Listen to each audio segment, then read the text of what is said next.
Hey guys, what's up? And welcome to the channel. This is Robocop, the original arcade version released in 1988, 1 year after the original movie was released, which was in 1987. Alright, so let's begin by adding quarters. Well, no, not really, I'm just pressing 5 to add more credits. Because I am using MAME, Multiple Arcade Machine Emulator, to allow me to play this game on my PC. And if you could read super fast, you would know what that intro was all about. Basically, if I'm not mistaken, Detroit is in trouble and Robocop is here to save the day. And apparently this is what Detroit used to look like in the 90s. And this is what the original Robocop used to look like. He once was silver, and as most if not all of you would know, he is now black. If you have seen the new reboot of Robocop, which by the way was awesome, you should go see it if you haven't already. Yeah, it's really good. I can't really say which story I like better because I like both the original and this story. They're more or less the same, but of course a lot of things have been added in between. The acting is good, especially considering that. Oh, let me just get my gun out. Especially considering that there weren't really any big name actors, like besides Michael Keaton, who starred in the original in Batman, in the Tim Burton version of Batman. Besides him, there really wasn't any big name actors, because I wouldn't really consider him a big name actor anymore. Like, he hasn't really made anything as of late. Yeah, considering they're not that popular, these keep talking. These actors, yeah, they did a pretty good job. I really did believe that whoever they were portraying is really them. Yeah.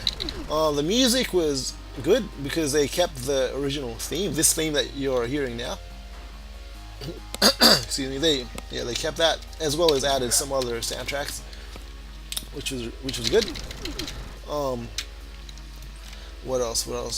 Oh, and much like the original Robocop, it also raises some questions, some themes, some underlying themes.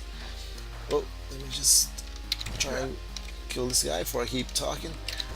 Yeah, so some of the see that quick move I did. Yeah, some of the questions it raised, or it made me ask anyway. Would be like, for example. Okay. What makes us us is one of the things that it made me think of. Oh, let's try and kill Ed209 before he kills me. There we go. Yeah. So what makes us us? What makes you you? Okay. What I mean by that is, okay, in the movie, Alex Murphy, the cop, he is an attempt on his life was made. He survives it, barely. But in order for him to actually live, to survive, they had to.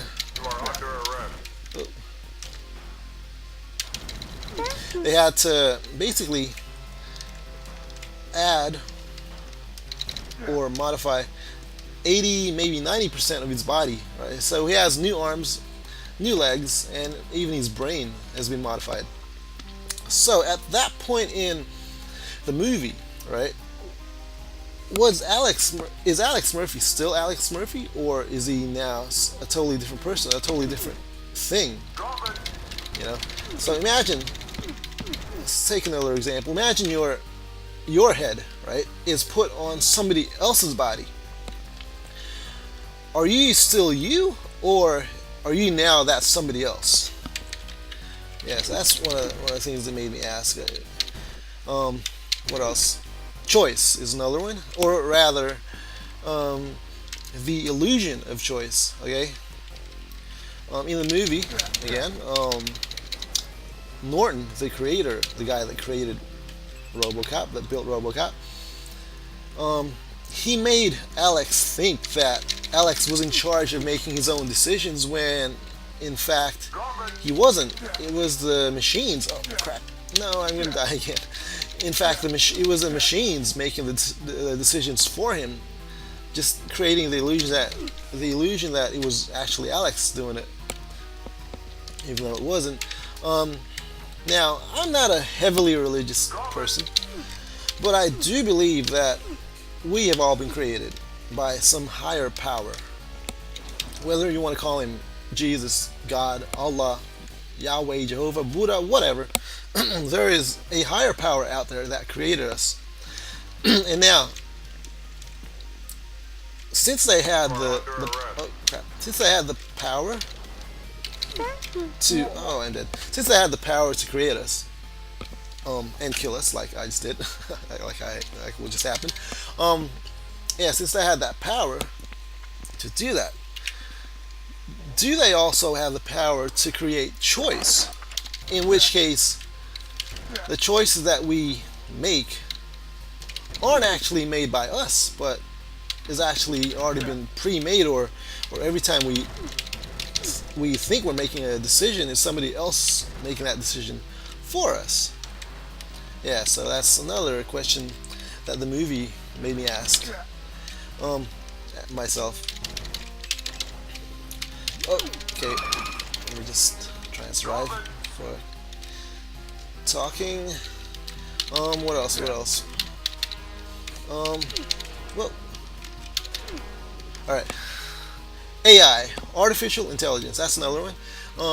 Okay, so right now I'm fighting against AI. I am fighting against these guys with artificial intelligence on the screen right now, like this guy up there.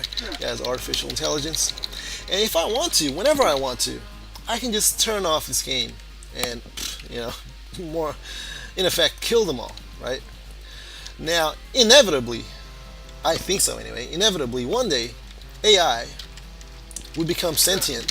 Whoa, crap. AI would become sentient, meaning that they would one day become conscious, self-aware, right? They would be alive. Now, when that day comes, are we still allowed to shut them off? Can we still shut them off like we can today? And if we do, would that now be considered murder? I don't know. I wouldn't even attempt to try and answer that question. Yeah, anyway, those are just some of the questions raised in the movie. And that's one of the reasons why I like this movie, because even though the movie is long finished, I'm still thinking about it. I'm still thinking of it's making me think about it, making me think of questions, raising a lot of issues and whatnot. Yeah, besides everything else, besides the action and whatnot. That's one of the other things that I like about movies like this. Alright, let me just try and finish this off. Yep. And I think I am going to leave it here. I'm not going to... I think I've died enough. I think I've killed Robocop enough. So, I think I'm just going to leave it here in this target practice.